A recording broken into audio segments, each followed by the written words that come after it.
Hi, and welcome to the Self-Financing School. This channel is dedicated towards building a school model designed to enable educational institutions and their engaged communities to grow and prosper, independent of outside entities. Topics this channel will cover will include alternative school operation possibilities, pedagogy modalities, community engagement, and more.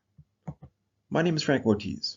Over the past decade, through my work as an educator, political economist, engineer, and socioeconomic environmental activist, utilizing a dynamically adaptive problem-solving strategy everywhere I've been in the process of synthesizing this comprehensive model that I believe deserves to be in the public discussion. This first video covers the basics for what this model is about and why it is necessary.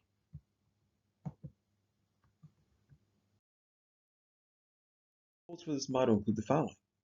The first involves developing a school model that can self-finance, mostly doing so through a set of community membership models that provide members with access to various school spaces and opportunities.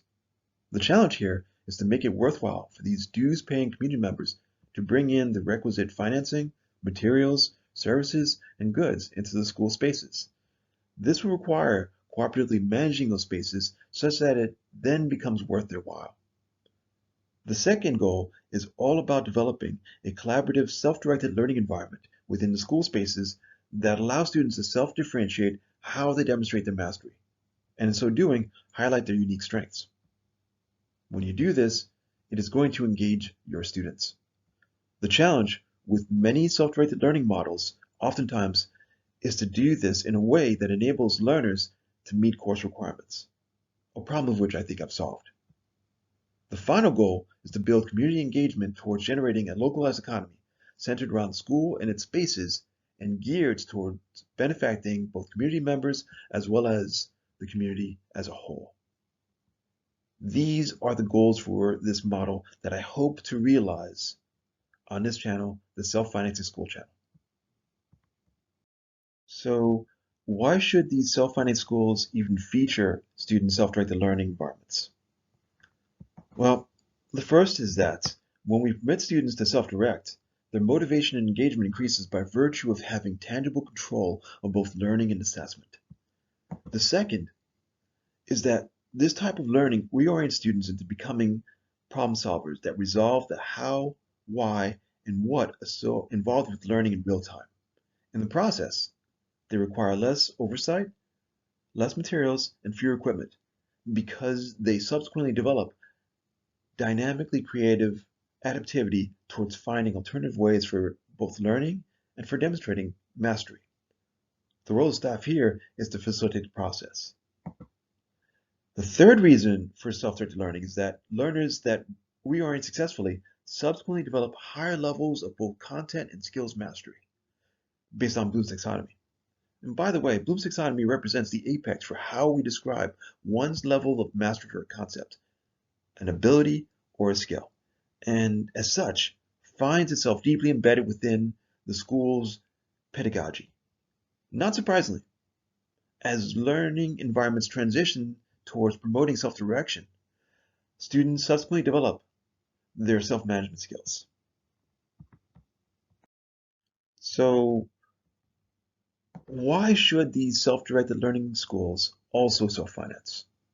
Well, the truth is, at present, schools draw revenue from two existing sources, government largesse and tuition, each of which comes with limitations and strings attached. Those strings have the result of imposing severe limitations for schools.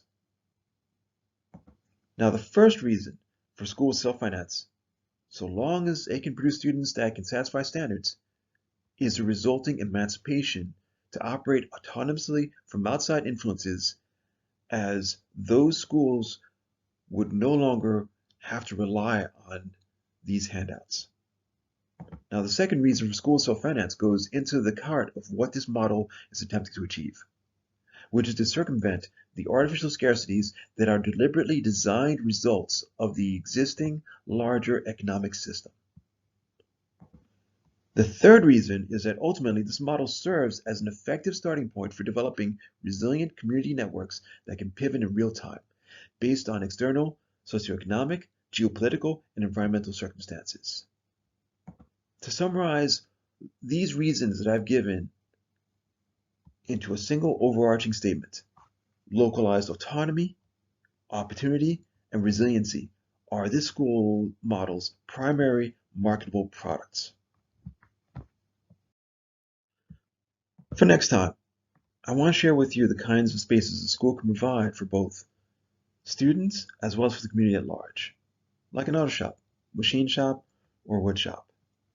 The kinds of spaces that schools can provide within this model are but a sample of what is possible because, ultimately, the spaces the school creates and provides will be up to the creativity of students, staff, and community.